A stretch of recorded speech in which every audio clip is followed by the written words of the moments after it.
Mana erkak kishi ajrashdiyam deylik, ikkinchi xotiniga ketdi. Ikkinchi xotin birovni baxti buzilganligidan qanaqa munosabatlar ko'radi? Baxt topa oladimi? Bilasizmi, bu yerda men savolni boshqacha qo'ygan bo'lardim. Bu yerda oila buzilganiga kim sababchi? Albatta biz har doim kimdir aybdor bo'lishi kerak deymiz. Ya'ni aybdorlarni qidiramizda.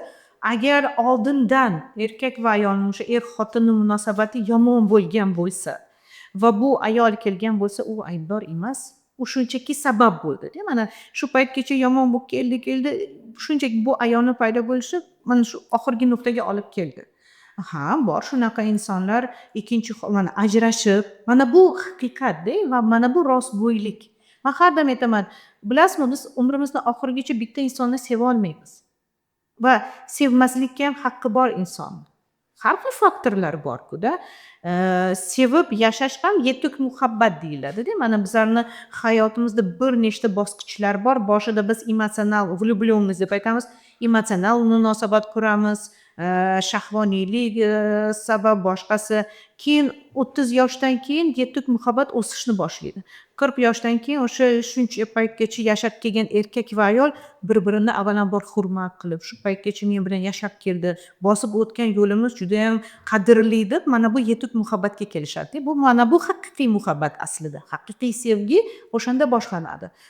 Muncha narsalarni yashab o'tganmiz, bir-birimizni bilamiz, bir-birimizni o'sha past bo'lgan paytimizni ham bilamiz, ko'tarilgan past vaqtlarni ham bilamiz va mana shu yana juda qattiq bir-birimizni qadrlashga bizga sabab bo'ladi. Bu yetuk muhabbat. Lekin oiladagi mana aytaylik 30 yoshda tili bir-biriga kelib qolmadi. Bo'ldi, sevgi yo'q boshqa. O'sha men boshida aytganimdek, janjallar boshlanadi, baxtsiz holatlar boshlanadi. O'sha paytda to'xtab, inson o'ziga rostgo'y bo'lishi kerak. Men qanday munosabat qilyapman? Sevgi bormi yoki nima uchun men bu insonga xiyonat qilyapman, uryapman, so'kyapman? Bolalarim aziyat chekyapti-ku. Nima uchun shunaqa bo'lyapti degandan keyin shunaqa paytda ajrashib, boshqa ayolga aylansa, chunki bu ayol sevgi beryapti, sevgi bor-da. Ketsa bu ayolning hech qanaqa aybi yo'q. Bu haqiqat. Chunki agar tuppa-tuzuk yashab kelayotgan oilaga o'sha ikkinchi xotin o'zini bildirib, ering men bilan yuryapti, mana bilib turib, anglagan holda oilani buzsa, ha, aybdorlik mas'uliyati juda katta. Bilib qilyapti-da, yaxshigina, yaxshi yashab kelayotgan oilani buzish niyatida qilyapti. Lekin kutib, anaqa yaxshi ko'rishdi bir-birini. Kutib, avvalambor oilangizga qarang.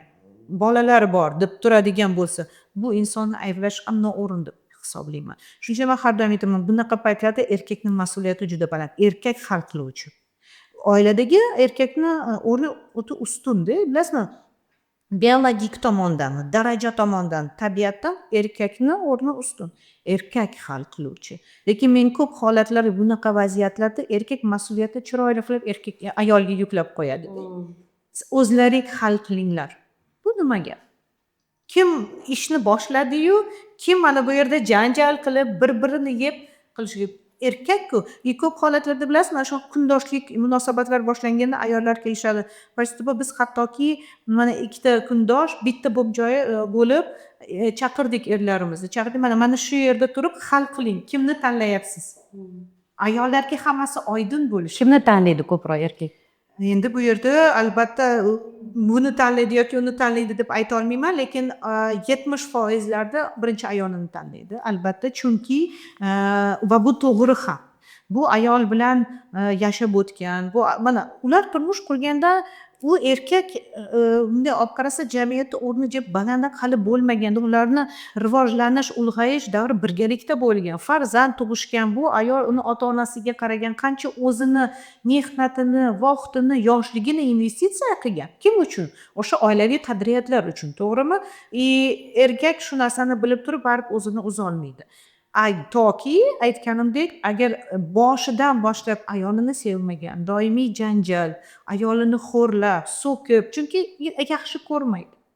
Endi albatta bizlarni eshituvchilar hozir aytishi mumkinki, agar biz hamma narsani sevgiga taqaydigan bo'lsak agar, bu nima hayot. Lekin bizlarni psixikamiz shunaqa, u suygan insoniga yaxshi munosabat ko'rsata oladi-da. Nafratlangan insoniga yaxshi munosabat istasa istamasa qila olmaydi, bu haqiqat. Lekin yashab o'sha insonni baxtsiz qilishdan ko'ra ajrashgani yaxshiroq.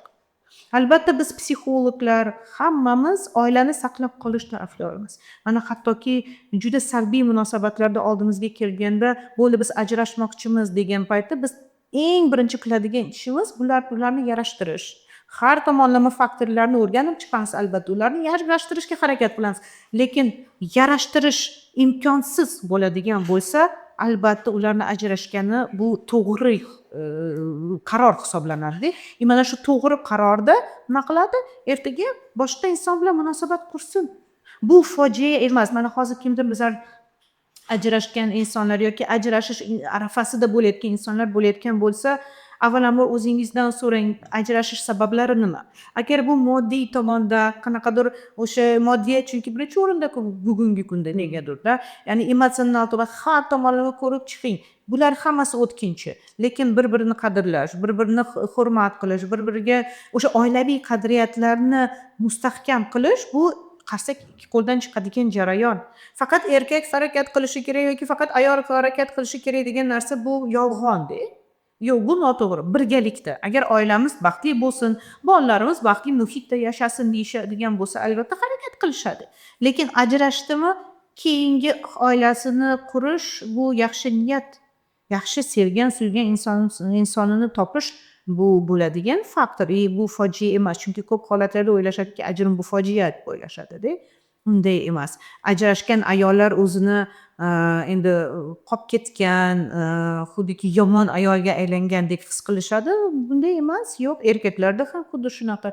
Ya'ni hayotda boshqa munosabatlarni, baxtli munosabatlarni qurib, kaprastiki mana shu yerda birinchi oilasidagi bo'lgan hamma xatoliklarni inobatga olib, o'zini ustida ishlab va o'z ehtiyojlarini to'g'ri tushungan holda keyingi o'sha turmush o'rtog'ini tanlaydigan bo'lsa, ular ikkinchi turmushda baxtli bo'lib yashash ehtimoli juda baland.